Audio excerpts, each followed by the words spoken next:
Japan एक ऐसा देश जिसे आने वाली दुनिया का उगता सूरज माना जाता है। इस बात में तो कोई दो राय नहीं कि टेक्नोलॉजी के मामले में जापान को कोई टक्कर नहीं दे सकता। पर इन सब के अलावा जापान को एक गायन शौचालय का भी देश कहा जाता है, या फिर एक ऐसा देश जहां की ट्रैफिक लाइट्स ब्लू कलर की होती हैं, और भी बहुत सारी चीजें जो इस देश को दुनिया से बिल्कुल अलग बनाती हैं। तो चलिए खुलकर जानते हैं इस देश के बारे में। Number 1, square watermelons.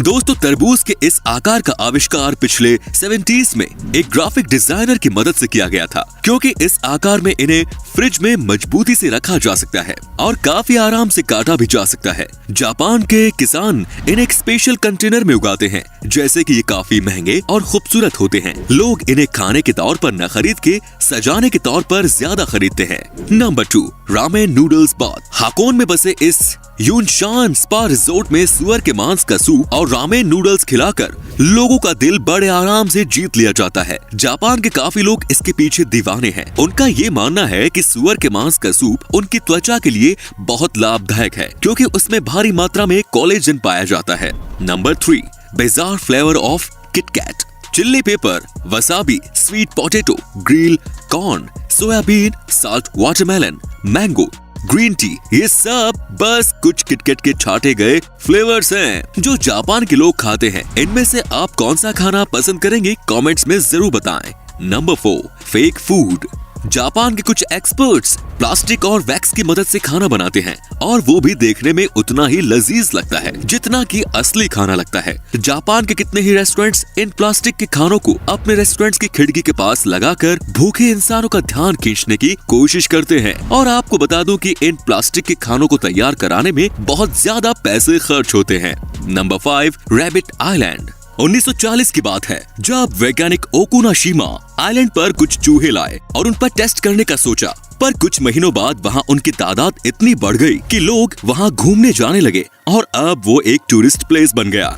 Number 6, purikura machines. किसी बूथ में फोटो लेना कोई नई बात तो नहीं, पर जापान ने अपने अनुभव से उसमें एक नया मोड़ दे दिया। उनके फोटो बूथ को पुरीकुरा नाम से जाना जाता है, जो आपको वही उसी वक्त उन फोटोज को एडिट करने की अनुमति भी देता है, और आप उससे अपने फोटो में स्टिकर्स ऐड कर सकते हैं, कुछ लिख सकते हैं, और इन सब के बाद बड़े आसानी से उन फोटोज को अपने सेल फोन में भेज सकते हैं। Number 7, people pushers. Metro station हो या ट्रेन स्टेशन, जापान में काम के घंटों में वहाँ आपकी सोच से भी ज्यादा भीड़ रहती है, और इसी सब के चलते स्टेशन स्टाफ और पार्ट टाइम मेंबर को ये ड्यूटी रोज निभानी होती है कि ट्रेन में जितने पैसेंजर्स हो सके उतने भर सके, जब तक कि दरवाजे बंद न हो सके। Number 8, umbrella parking lot. आम देशों में हम किसी बिल्डिंग में जाने से पहले अपनी कार या बाइक को पार्क करके अंदर चले जाते हैं, पर जापान में अगर आपको किसी बिल्डिंग में जाना हो तो कार्स और बाइक्स को पार्क करने के साथ साथ अम्ब्रेला भी पार्क करना पड़ता है, और आपका अम्ब्रेला वहाँ से कोई नहीं ले जा सकता। अम्ब्रेला पार्क करने के पीछे मकसद ये है कि आप बिल्डिंग को पानी करने से बचा सकते हैं अगर आपका अम्ब्रेला पानी से तर हो। जापान के लगभग सभी सरकारी बिल्डिंग, होटल और ऑफिसेज में इन अम्ब्रेला पार्किंग लॉट का इस्तेमाल होता है। Number 9, millions of vending machines. दुनिया के कई देशों में वेंडिंग मशीन नाम की कोई चीज ही नहीं है, वहीं पूरे जापान में 5 मिलियन से भी ज्यादा वेंडिंग मशीन्स का इस्तेमाल होता है। जापान के लोगों का देर रात तक काम करना बिल्कुल आम बात है, और इसीलिए उनके स्नैक्स और सोडा के लिए ही इन वेंडिंग मशीन्स का इस्तेमाल ज्यादा होता है। पर वैसे आप इन वेंडिंग मशीन से कुछ भी खरीद सकते हैं, महली से लेकर अंडरवियर भी, कुछ भी। तो दोस्तों, आप क्या सोचते हैं, हमारे देश में भी ये सुविधा उपलब्ध होनी चाहिए या नहीं, कमेंट्स में जरूर बताएं। Number 10, train delays make headlines. समय की पाबंदी और अनुशासन का जापान में बड़ा महत्व है, और ट्रेन स्टेशन इस चीज से बचने के लिए कुछ भी कर सकते हैं। दोस्तों, अगर ट्रेन 5 मिनट भी लेट हो जाए तो रेलवे कंपनी को एक उनके वर्कर्स और पैसेंजर्स के लिए डिले सर्टिफिकेट देना पड़ता है, जिन्होंने उनकी वजह से शायद कोई इम्पोर्टेंट मीटिंग मिस कर दी हो। और अगर ट्रेन किसी वजह से 1 घंटे से ज्यादा लेट हो जाए तो रेलवे कंपनी को न्यूज़पेपर में एक माफीनामा देना पड़ता है। Number 11, silent karaoke.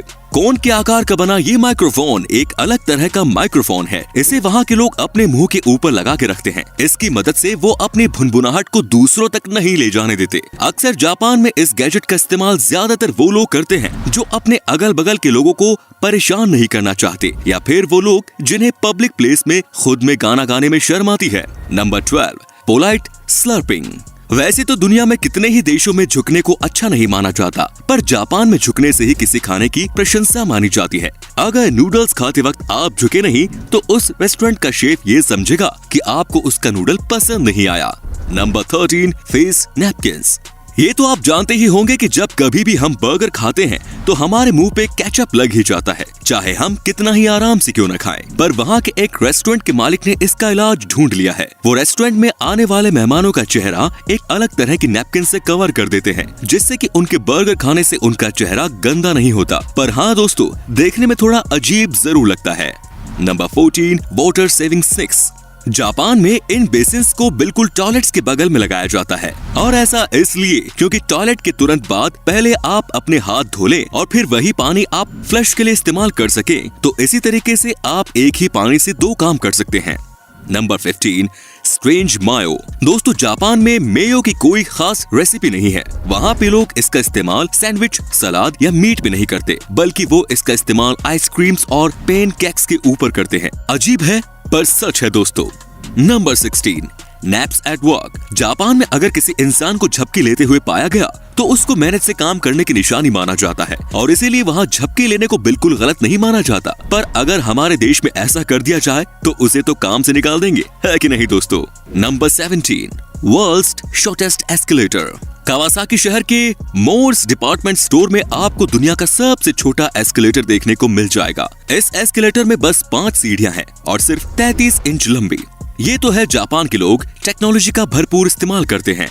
Number 18, doll village. Japan के इस गांव नगरो की आबादी 300 लोगों की हुआ करती थी, पर इस गांव में अब 40 के आसपास ही लोग रहते हैं। एक लोकल आर्टिस्ट सुकीमी आयनो ने इंसानों के आकार की गुड़िया बनाई, जिनमें से कई सारे वहाँ के लोगों की तरह लगती थी, और उन्हें वहाँ ऐसे रखा जाता था जैसे वो कोई काम कर रहे हो, जैसे कि उन्हें गांव के स्कूल में किसी क्लासरूम में बैठा दिया जाता है, जो कि शायद अब कुछ दिनों पहले बंद कर दिया गया है। Number 19, number force. दोस्तों, जापान के कल्चर में ये बहुत आम है कि वहाँ के लोग 4 नंबर से बहुत बचते हैं, क्योंकि वो लोग इसे बहुत अशुभ समझते हैं, और इसीलिए जापान की बिल्डिंग्स 4 फ्लोर की नहीं होती, और वहाँ की दुकानों पर चम्मच के सेट भी नहीं बिकते। उन्हें 4 नंबर से इतनी नफरत है कि वो घर में 4 मेहमानों को भी नहीं आने देते। वो उसे कोई अशुभ काम की निशानी मानते हैं।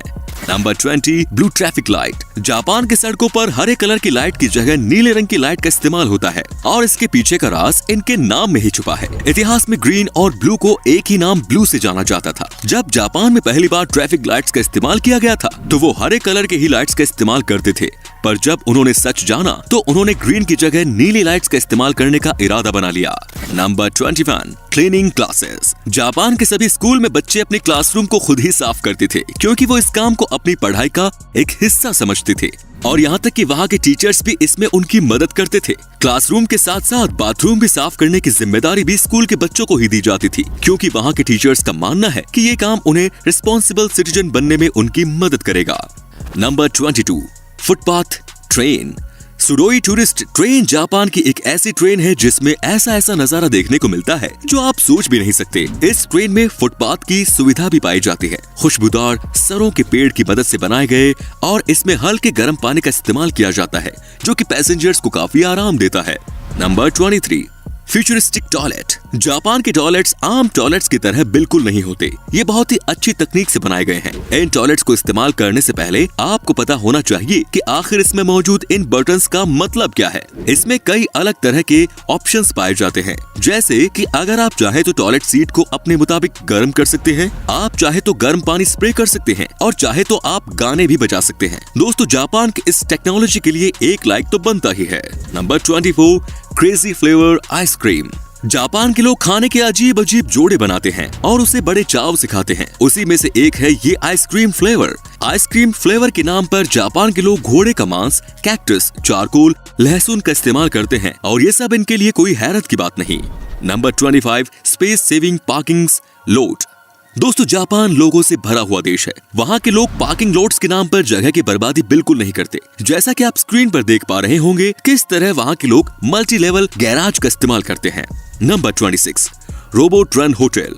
नागासाकी के एक होटल में रोबोट वहाँ के स्टाफ का एक बहुत बड़ा हिस्सा है। उन्हें हैन्ना के नाम से जाना जाता है, जिसका सीधा मतलब है स्ट्रेंज। इंसानों की तरह दिखने वाले ये रोबोट हर वो काम करते हैं जो एक इंसान करता है, जैसे कि गेस्ट से मिलना, लगेज उठाना, कॉफी बनाना, रूम्स को साफ करना और भी बहुत कुछ। और तो और वो बात करते वक्त मुस्कुराते भी हैं, पर उनके अगल बगल वहाँ के स्टाफ मौजूद रहती हैं, इसकी देखरेख में कि आखिर वो ठीक तरीके से काम कर रहे हैं या नहीं। Number 27, cafe companion. किसी कैफे में अकेले बैठकर कॉफी या खाना खाना हो तो बहुत लोगों के लिए आम बात होगी, पर जापान में ऐसा कुछ नहीं है। यहाँ पे आपके सामने बड़े बड़े कार्टून्स बिल्कुल आपके सामने बैठे होंगे, जिससे कि आपको अकेलापन बिल्कुल महसूस नहीं होगा। तो दोस्तों आज के लिए बस इतना ही। अगर इस वीडियो से आपने कुछ नया सीखा तो वीडियो को लाइक करना बिल्कुल ना भूलें, और इसी तरह की वीडियोस का मजा उठाने के लिए चैनल को सब्सक्राइब करना बिल्कुल ना भूलें। धन्यवाद।